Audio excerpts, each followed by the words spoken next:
Good morning from Moscow, everyone. It's Tuesday, June the 9th. In a moment, how Russians are turning to fortune-telling to help book their holiday flights to avoid airport closures due to Ukrainian drones. First, reaction in today's Russian papers to Ukraine, France, the UK and Germany calling for an immediate ceasefire and that the current line of contact should be the starting point for negotiations, and calling for a deployment of a multinational force in Ukraine. Moskovsky Komsomolets interprets this as Europe saying Russia surrender. Then, without mentioning his name, the journalist quotes Vladimir Putin. In our country it's been said that Russia isn't refusing contacts with Europe and that all they, Europe, have to do is pick up the phone and call. But what is there to talk about with them? The Russian government paper writes that the demands are an ultimatum to Moscow. Nezavissimaya Gazeta writes there are serious doubts about whether the Europeans will succeed in securing peace. In today's Moskovsky Komsomolets, they have this bizarre story. Russians have started to use fortune-telling cards to tell them what date they should fly off on holiday.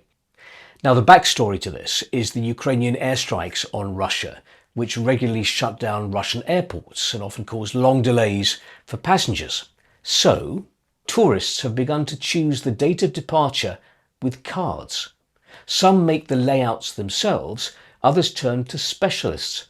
A new service has appeared in Russia, layouts of cards to secure a successful holiday departure.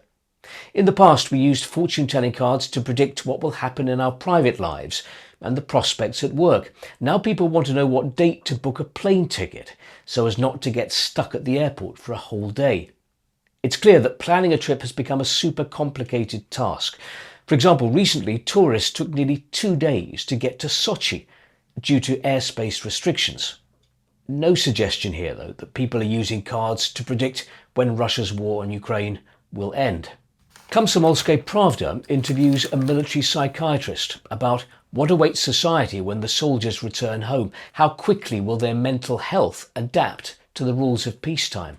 So the psychiatrist talks about the mental health of Russian soldiers who are having to constantly listen out for Ukrainian drones. For example, a person is on the front line. He hasn't been wounded, he wasn't attacked by drones, but he knows that there are drones there and he constantly listens to the sky. What happens if you listen to the sky 24 hours a day? Your hearing becomes very acute. A person starts to distinguish more sounds, recognizes them, but then the body begins to get tired, efficiency drops, and mistakes occur more often. A person who is constantly listening out sleeps worse, gets excited more easily, becomes more anxious, can't relax and relieve tension. This affects interaction with relatives, colleagues, and commanders. Can you call this PTSD? This is not psychological trauma, but a new phenomenon associated with constant listening, which has not been recorded before. During the Great Patriotic War, no one listened around the clock, nor in the Soviet war in Afghanistan or in the Chechen war. And after reading that, I saw this in the Russian government paper Rossiyskaya Gazeta. Ukrainian army attacks with silent drones. The Ukrainian military is using new drones which are almost silent, says a deputy platoon commander with the call sign Artist. They can only be heard when they are very close by, on approach. The most important thing in these circumstances is to hold your submachine gun ready and be as alert as possible to the slightest unusual sound.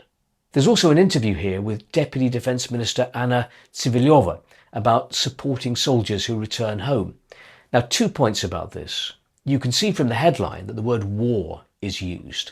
In fact, you hear and you see the word war more and more here, not just the phrase, the official phrase, special military operation.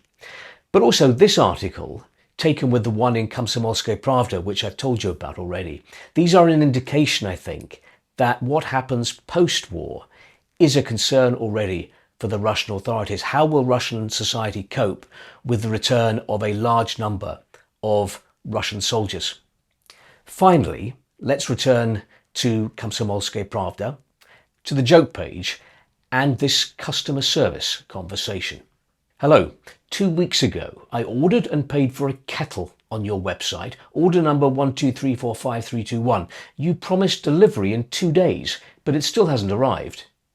Hello, please take a photo so that we can be certain you don't have the kettle.